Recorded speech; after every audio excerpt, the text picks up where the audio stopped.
Power Ranger.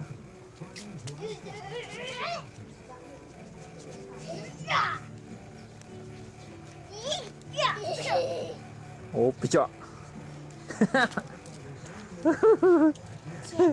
Thọt rồi.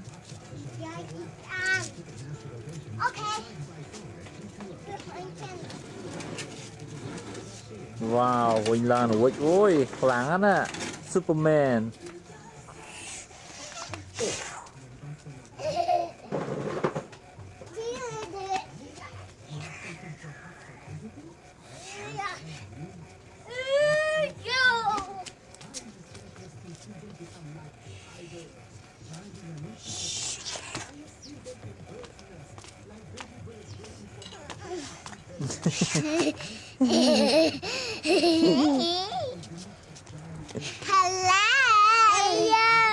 Oh, ở mệt thì mình nhớ nó. Pernah over there, pernah go over there.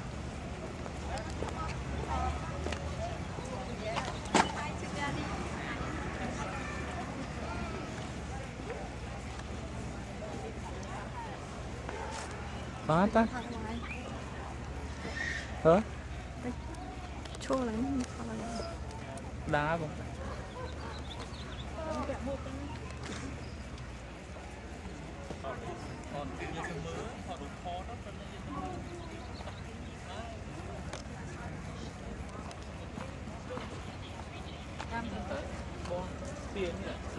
Ăn muộn tính ngọt tệ.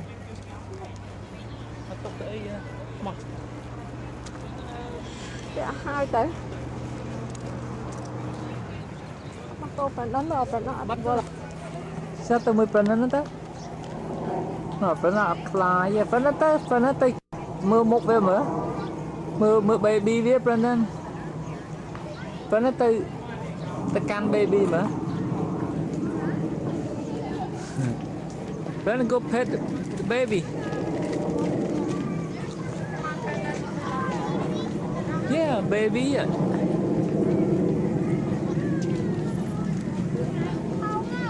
Ở đây tới đá tới. Go ahead.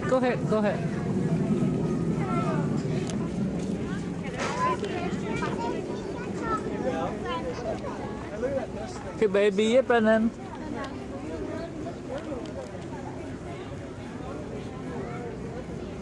Hụp nó xí sát ấy hụp nữa. Kiss baby mùi mà. Baby à.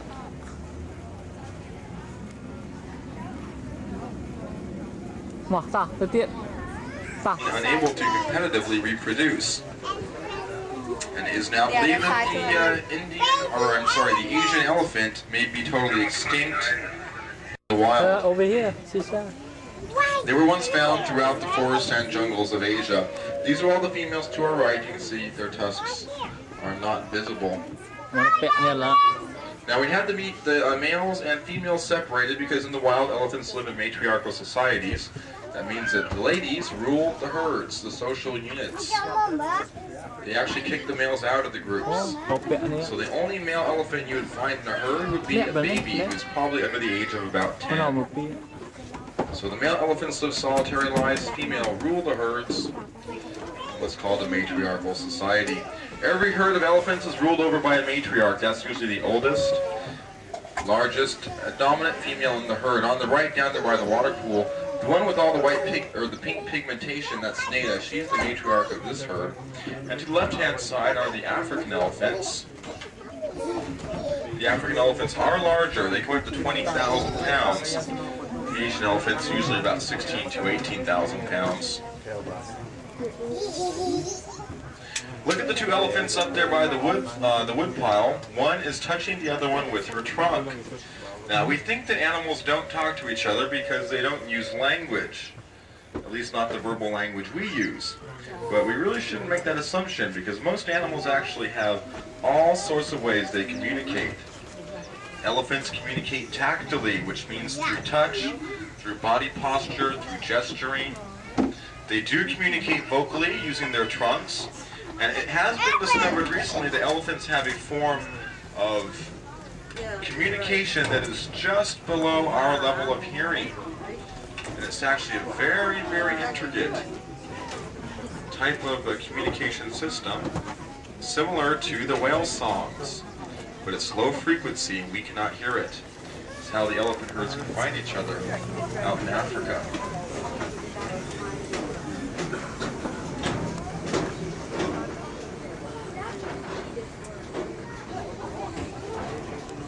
If anybody wants to come back later on today and spend some time with the elephants, the Kilimanjaro Safari Walk will bring you out here. Oh, I know. We'll also bring you out to many botanical gardens. We're going over our native herb garden on the right. We're about 12 different gardens here. Look out into Eastern Africa.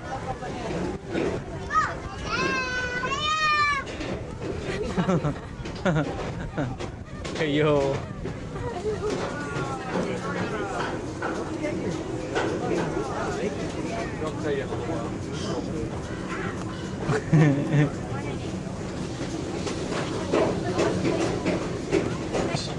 Some of the trees up there are some of the very last of their kind. It is estimated that one species of plant and animal dies out every single day on the planet.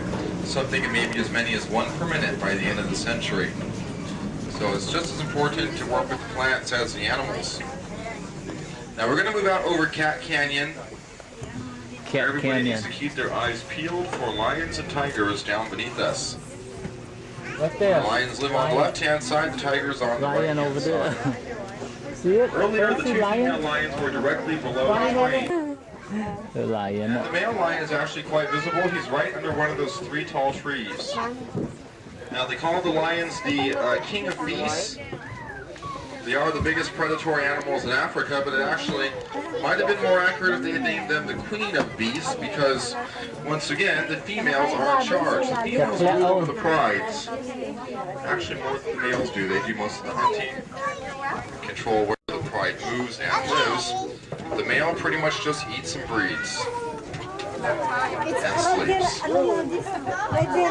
Now the tigers spend most of their day sleeping. They sleep 18 to 20 hours a day. And they're very good at hiding, so the Nile River. Kind of an orange coloration to their coat.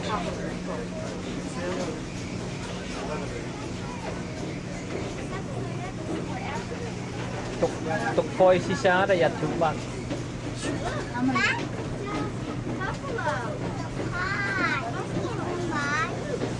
And we're on the right-hand side, down there in the mud flats, there's an elk species called the Altai Wapiti. You can see the dominant male. He has the biggest set of antlers. Coming from the Altai Mountains. Right in front of them are some smaller orange-colored deer called Barasinga deer. They also call Barasinga swamp deer. They live in the swamps and marshes in Asia. And there are a whole bunch of spotted deer out here. These are called Indian axis deer, truly spotted deer species. Now look to your left, see if you can find the zebras up on that hill. Those are the Grevy's zebra. They're the largest of all zebras. They're actually one of the largest of all equine animals. They're bigger than most horses. Notice their stripes. Their stripes are very thin and very close together. Zebra, Not all zebras are the same. And this is a unique striping that only the Grevy zebra has. Very thin stripes, very close together. You squint your eyes, it almost blurs into just kind of a solid gray.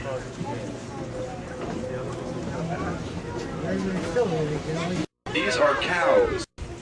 And some people wonder why we have a bunch of cows in a wild animal park. Well, cattle species all came from Asia and Africa. Cattle is not indigenous to North America. It was all imported. It came from different wild animals, wild cattle. And these are wild cows from India called Indian Gower cattle. They're actually the biggest cattle on the planet. They can weigh 2,000 to 2,200 pounds. The bulls can stand over 6.5 feet tall at their shoulder lunch at one of the feeders.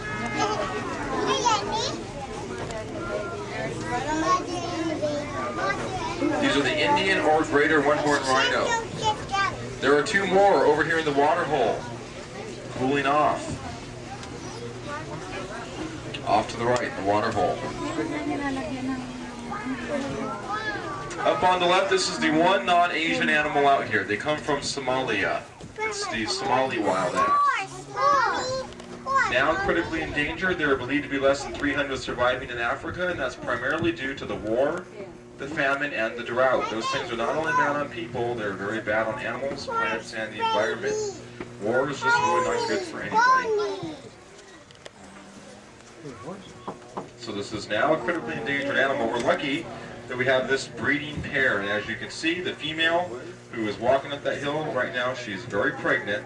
She's actually about a week overdue. Timmy. Timmy's the dad, another feeder. Timmy. Sometimes he'll talk to us. Timmy, how you doing today? How's your wife? You don't want to talk, Timmy? All right, we're gonna leave. Not gonna say anything? He just wants me to look like a big dummy.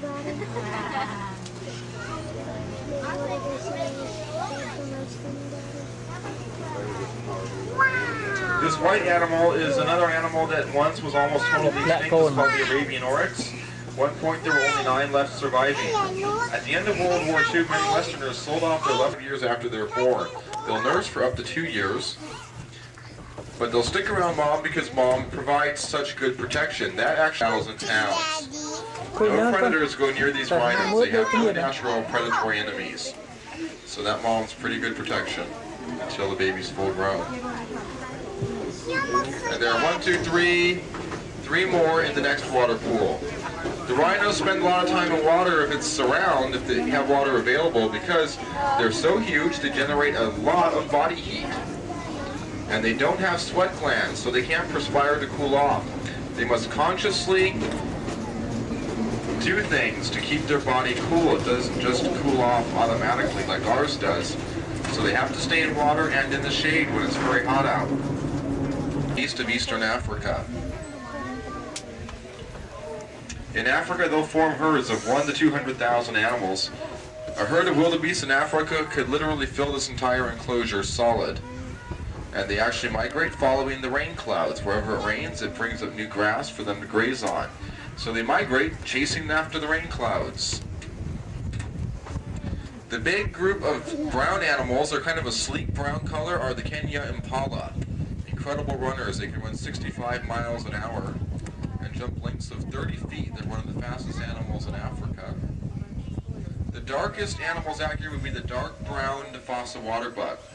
There are several of them on this hill to the left. The hill is half dirt and half grass. The Fossa water buck. Now water buck are slow. They're not real fast, and they're larger. A nice, tasty meal for a lion or a hyena. But they have a way to protect themselves also. They have a coat which, when it's kept damp or moist, releases a musty odor. It smells like rotting meat. They smell so bad, predators don't want to eat them. And that's why water buck always live near water, and that's how come they got the name water buck. Oh, okay, hyena. They find it near water. If they keep their coat wet, Hyena. it protects them. So they're slow, but they stink.